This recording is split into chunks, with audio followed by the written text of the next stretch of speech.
Hello दोस्तों, अस्सलाम वालेकुम। कैसे आप लोग? मैं उम्मीद करता हूं कि आप लोग मस्त होंगे और जहां भी रहे खुश रहे, आबाद रहे। तो दोस्तों, मेरा नाम मंसूरी तूफान रोहतहट नेपाल से आप देख रहे हैं देहातीपन रिएक्शन। तो चलो दोस्तों, आज का वीडियो बहुत ज़्यादा इन्फॉर्मेटिव होने वाली है, तो वीडियो में बने रहिएगा आखिरी तक। तो दोस्तों, आज का वीडियो का टाइटल है, एक हिंदू लड़का ने गुरुजी से सवाल किया है कि गुरुजी, जब हनुमान जी ने अपने बहन से शादी की तो ब्रह्मचारी कैसे रहा, और गुरुजी ने क्या जवाब देते हैं। चलो वीडियो में देखेंगे लास्ट तक। उसके बाद देखेंगे मुफ्ती यासीन साहब ने क्या सवाल जवाब करते हैं।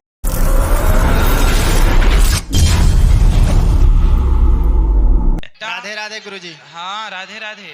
गुरुजी, एक सवाल था हम सबके लिए। बोलो।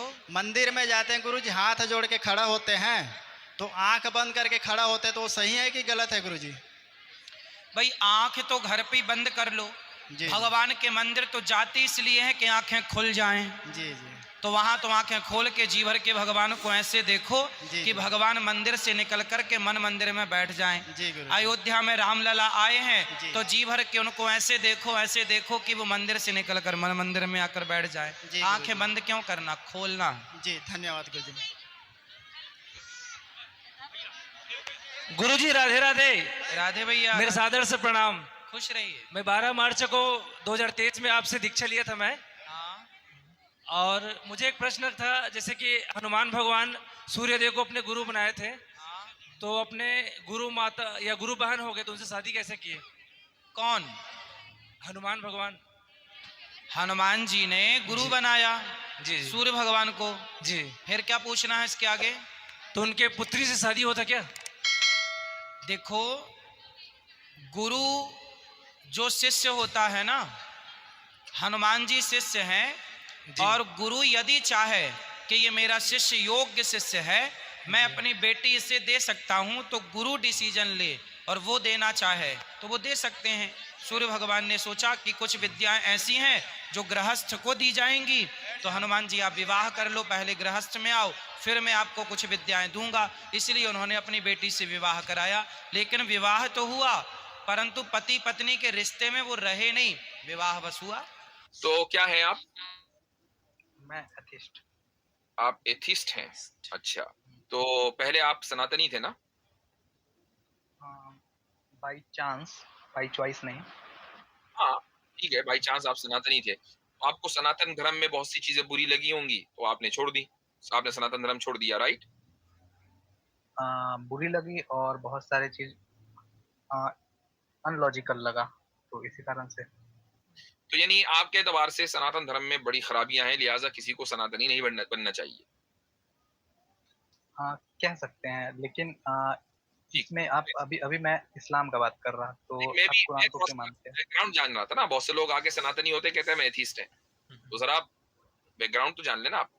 अच्छा, अब आते हैं आपने अगर जो कि अगर आप अगर करंट एथिस्ट है, अब आपका सवाल बोले जी। हाँ, आप कुरान को क्यों मानते हैं? मर्जी है हमारी। ठीक है, आपकी मर्जी है। आप कोई भी किसी भी तरह का किताब आप मान सकते हैं। वो भी हमारी अगर उसमें मर्जी है, मानेंगे हम सिर्फ कुरानी को मानेंगे, मर्जी है ना। ठीक है, अगर आपकी मर्जी है तो अगर उस किताब में गंदे गंदे बातें लिखी हुई हैं, तो क्या आप उस किताब को मानना चाहेंगे और उस किताब को अपने ऊपर अप्लाई करना चाहेंगे? क्योंकि कुरान में न पीरियोडिक टेबल है, न फिजिक्स के कोर्स के लॉ है। अच्छा अच्छा अच्छा अच्छा, हाँ। तो मैंने जैसे कहा कि हमारी मर्जी है, आपको इस मर्जी पर कोई एतराज है? हाँ, मर्जी नहीं, मैं तो पूछ रहा था ना, आप डिबेट करने के लिए बैठे हुए हैं, तो मैं भी तो डिबेट ही कर रहा हूँ ना। आपने कहा कि क्यों मानते, मैंने कहा मर्जी है। अब आपने कहा दूसरी किताबें भी मान लेंगे, मैंने कहा मर्जी है कि हम नहीं मानेंगे। तो इस मर्जी पर आपको कोई एतराज है? अगर वो किताब मानने लायक न हुआ फिर भी आप मानेंगे? तो इसका मतलब आपको मेरी मर्जी के ऊपर एतराज है। कह सकते हैं। फ्रीडम ऑफ चॉइस आपको पता है कि मेरी मर्जी के ऊपर आप अपने वर्ल्ड व्यू के एतबार से एतराज नहीं कर सकते, चूंकि एथीस्ट वर्ल्ड व्यू पर चलता ही है मर्जी के ऊपर, सब्जेक्टिव चॉइस। मेरी सब्जेक्टिव चॉइस है कि मैं कुरान को मानूं, आपको क्या एतराज? आप फिर ताकि सोसाइटी ताकि तो फिर आप एथिस्ट किस बात के हैं? एथिस्ट होता ही वो है जो सब्जेक्टिव मोरालिटी को माने। इसने कहा कि आपको एथिस्ट ऐसा होता है। एथिस्ट का सिंपल सा मतलब होता है कि जो भगवान को नहीं मानता है। ओके, वाह वाह वाह। अच्छा ठीक है, चले मान लिया मैंने। आप मोरालिटी कहाँ से लेते हैं? फर्क है। कहाँ से लेते हैं? और कॉमन सेंस, समझदारी यूज करके। अच्छा, तो कॉमन सेंस और समझदारी से आपको मोरालिटी आती है। अब मुझे एक बात बताइए कि क्या सारी दुनिया की समझदारी एक जैसी होगी? मसलन किसी चीज को आप अच्छा समझते हैं, दूसरे उसको गलत समझते हैं, क्या ये दुरुस्त है? अगर हम बात करें इथिक्स, एक सब्जेक्ट है, ठीक है, उसके अकॉर्डिंगली हम लोग बात करें, ठीक है, तो ज्योग्राफी के अनुसार तो बदलाव आ ही सकता है, मोरालिटी और सब्जेक्टिव भी। तो ज्योग्राफिया के एतबार से भी बदलाव आ सकता है और टाइम के एतबार से भी आ सकता है, राइट? मसलन कोई चीज अमेरिका में अगर मॉरल है तो वो जरूरी नहीं कि इंडिया में मॉरल हो। वो डिपेंड करता है कौन सा चीज है, कौन बुरा हो सकता है, कौन सही हो सकता है। वो तो लेकिन आप बुनियादी तौर पर ये तो मान रहे हैं ना कि फिर मोरालिटी सब्जेक्टिव होती है, ऑब्जेक्टिव तो ना रही ना। मोरालिटी एक हद तक सब्जेक्टिव है और बाद में जाकर के ऑब्जेक्टिव बन जाता है, क्योंकि सबका मतलब साइकोलॉजिकल मोरल, जो साइकोलॉजिकली इंस्टिंक्ट रहता है जो ह्यूमन बींग्स के अंदर, उसके अनुसार अगर हम किसी को नुकसान पहुंचाते हैं, उसको तकलीफ पहुंचता है, तो वो इंसान भी सोचेगा कि मुझे तकलीफ पहुंच रहा है, तो मैं अगर किसी और को तकलीफ पहुंचाऊंगा तो उसे भी तकलीफ पहुंचेगा। बहुत तो शानदार, उसके एक हाँ जबरदस्त, उसके एक जबरदस्त।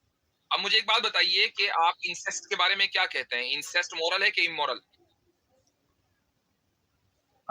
इंसिस्ट हम्म, चॉइस है उनका। हाँ चॉइस है, तो कोई जोर जबरदस्ती नहीं है। नहीं है, लेकिन हाँ इंसिस्ट अलाउड है, लेकिन उसमें जो वो रिप्रोडक्शन वगैरह वो सही नहीं है बायोलॉजिकली, तो वो सही नहीं। कोई बात नहीं, ये लगा देंगे ना, प्रोटेक्शन लगा देंगे। हाँ, वो हाँ प्रोटेक्शन के जरिए वो इंसेस्ट कर रहे हैं, प्रोटेक्शन लगाकर। तो अब मुझे बताइए कि ये मॉरल है कि इमोरल? उनको औलाद नहीं चाहिए?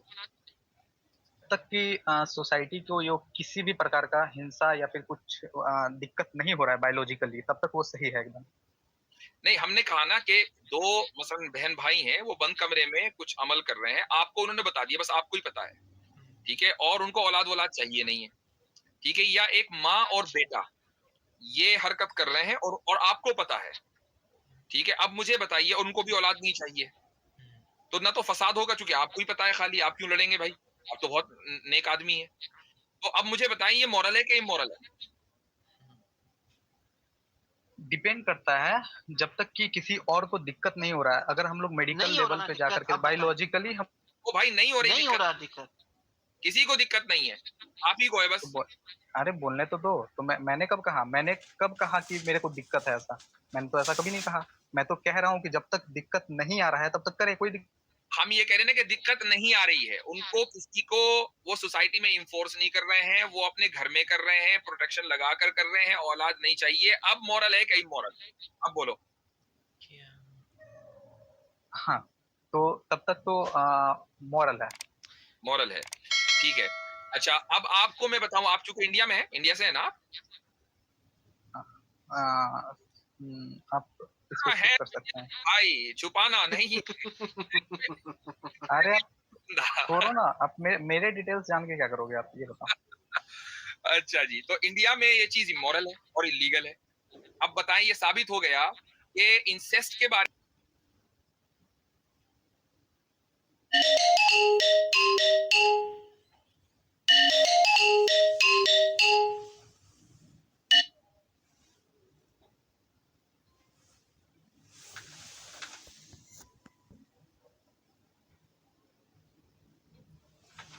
में वेस्ट में अगर आप मोरल मान लें, तो इंडिया में जहां वहां पर भी, इंडिया भी एक सेक्युलर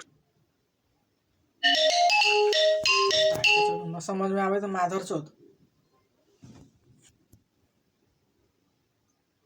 सोसाइटी है, वहां पर वही चीज इमोरल हो गई। तो साबित हुआ कि नहीं कि ये सब्जेक्टिव मोरालिटी है, ऑब्जेक्टिव नहीं? जी नहीं, ये ज्योग्राफिकल रीजन के अकॉर्डिंगली ही चेंज हुआ है, मैंने पहले भी कहा था, आप सुन सकते हैं। तो और भाई वो रीजन डजंट मैटर कि किस रीजन से हुआ है। पॉइंट ये है कि एक चीज एक इलाके में, मैं भी मान रहा हूँ, एक इलाके में मॉरल है, दूसरे इलाके में वो इमोरल है। टाइम का भी फर्क हो सकता है कि एक टाइम में मॉरल है, दूसरे टाइम में मॉरल है।